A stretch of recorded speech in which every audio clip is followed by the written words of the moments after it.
Studio चतरा।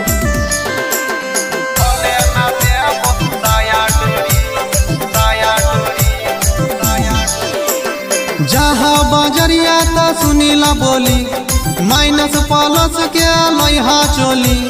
जहाँ बजरिया त सुनीला बोली माइनस प्लस के लइहा चोली। नता केतनो कर बजी का जोरी सैया खोले ना देबो साया डोरी।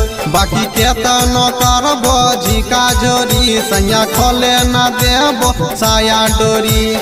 जहाँ बजरिया त सुनीला बोली माइनस प्लस के लइहा चोली।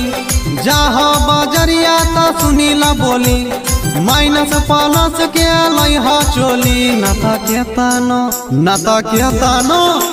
केतनो कर बजी का जोरी सैया खोले ना देबो साया डोरी। बाकी केतनो कर बजी का जोरी सैया खोले ना देबो साया डोरी। साया डोरी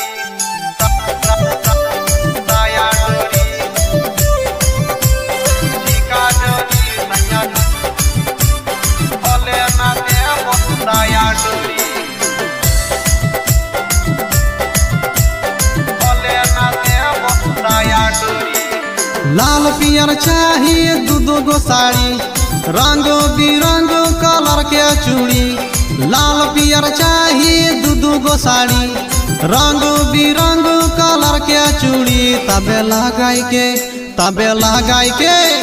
लगाई के राखी हो चीजम की रीम सैया सायम देखो साउथ फिल्म। तबे लगाई के राखी हो चीजम की रीम सैया सायम देखो साउथ फिल्म। लाल पियर चाहिए दू गो साड़ी रंग बिरंग कलर के चूड़ी।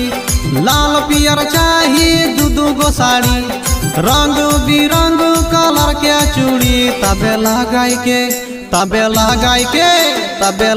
के राखी हो चीजम की रीम सैया सायम देखो साउथ फिल्म। तबे लगाई के राखी हो चीजम की रीम सैया सायम देखो साउथ फिल्म। South film